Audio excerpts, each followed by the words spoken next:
Hey everyone. I don't want to take too long. After Sunday's broadcast, where I taught on the Christmas star and in depth and tied into a lot of things, I got some requests to do a shorter, sort of more truncated version, and honestly, I felt like I should as well. I had kind of thought about not doing it, and then I heard some other things some people said, and I thought, you know what, less than 5 minutes, that's easy enough to do. Um, for the record, because it's currently Tuesday, um, I what I'm about to teach is basically a summation of what I did on Sunday. I have the link to Sunday's broadcast below, just in case anyone thought I was trying to play fast and loose with anything. You can go back and double check me. Also, the foundation for a lot of why I'm going to say what I'm going to say as far as my protocols on astronomy, things like that. I have a link to which again I talked about in the broadcast on Sunday as well. But I have a link to my book, 20 the complete 2017 and beyond tetralogy. A lot of this material comes from there as well.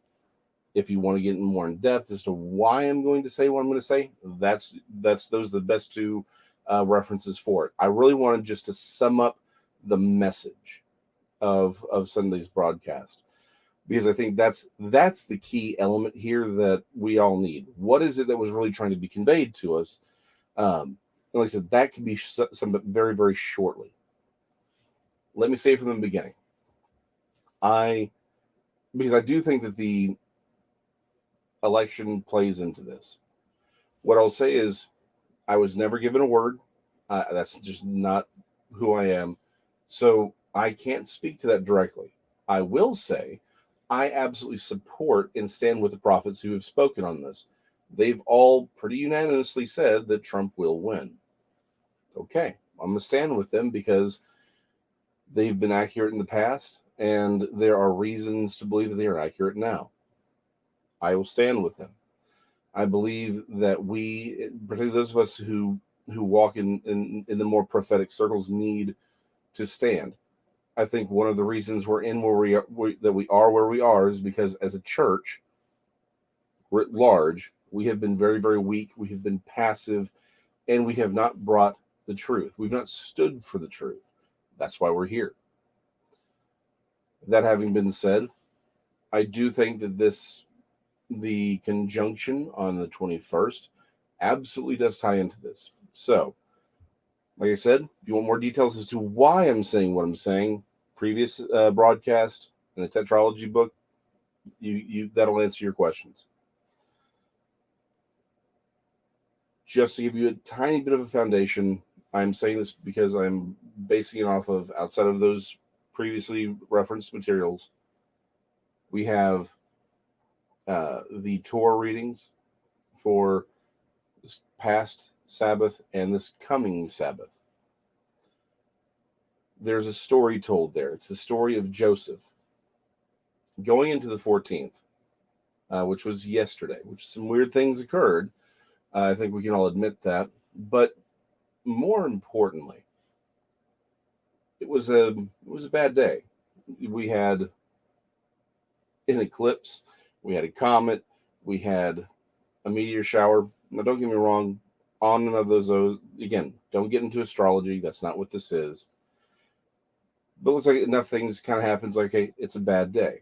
Well, that's true. 21st, though, is coming. That's going to be a good day.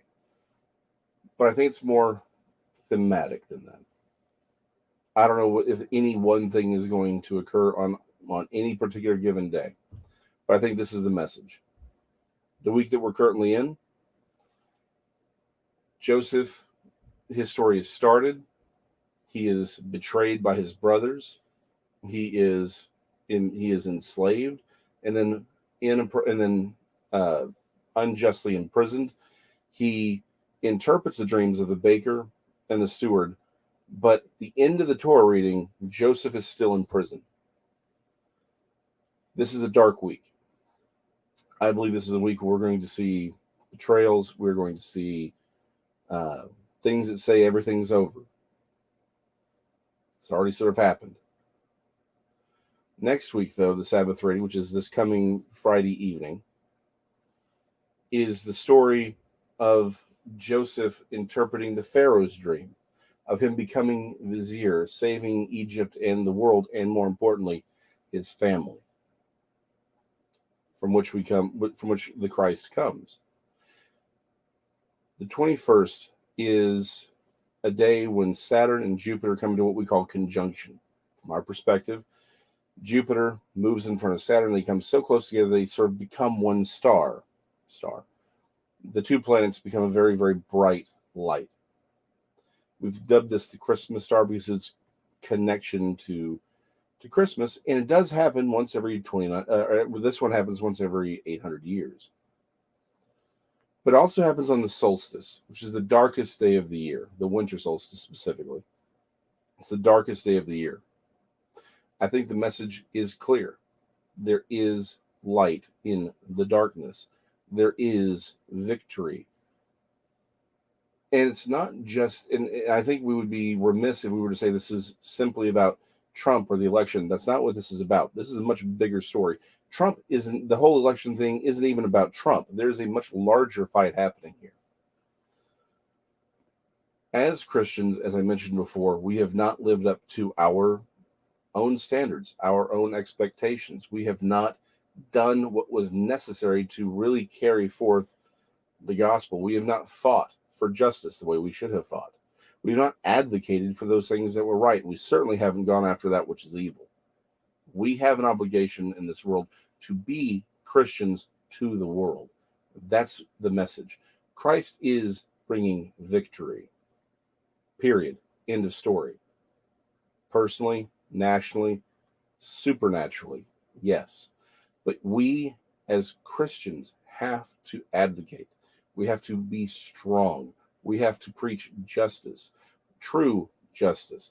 We have to fight evil where it is seen. We are gardeners in a garden. That was our original purpose.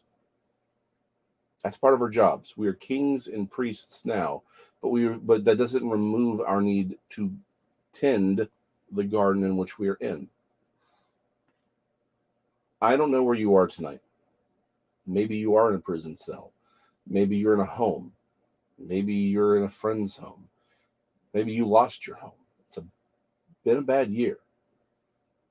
Wherever you are, God has you there for a purpose. You can follow him, stay true to him, and impact the world around you. Maybe you don't save the nation, but maybe you save a soul. Maybe you are just in the right place, that your continued faithfulness brings you before a king.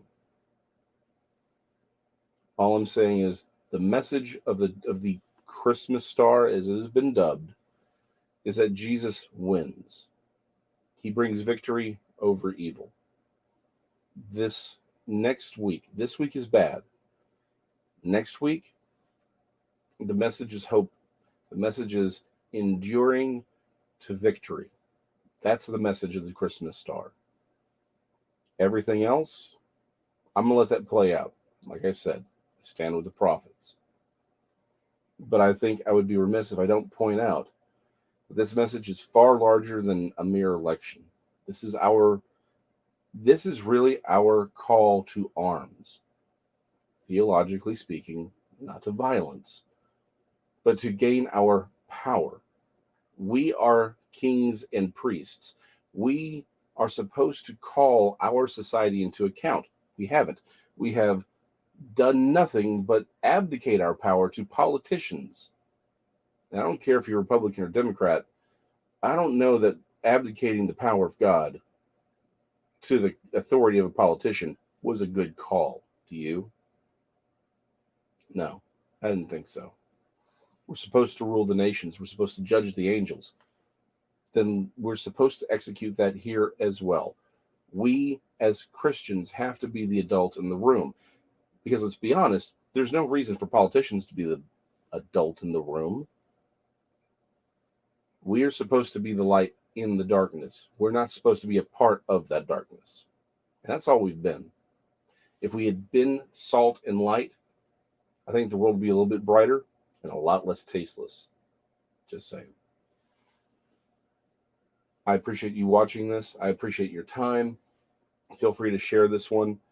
Um, I know I most of my videos, I'm like, look, I don't ask you to like or share or subscribe or do anything like that, because I do want this channel to kind of stay small. I want it to stay intimate. But this message, I believe, is important. Feel free to share it with your friends, your loved ones, even your enemies, because they need to know that this dark winter that we're in does have light. It's the light of Christ. It's the light of salvation. It's the light of a greater kingdom that's going to come, and a redemption that will make all of this worth it. It is coming. And that is a kingdom and a redemption that we can partake of right here, right now. So go ahead and share this video. Again, I appreciate y'all's time. Let's pray for one another.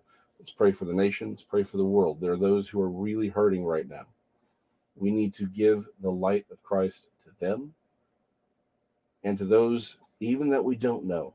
There's pains that you're completely unaware of, even with people that you may know very, very well.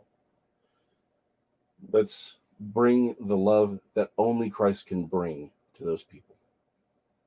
I will see you next time.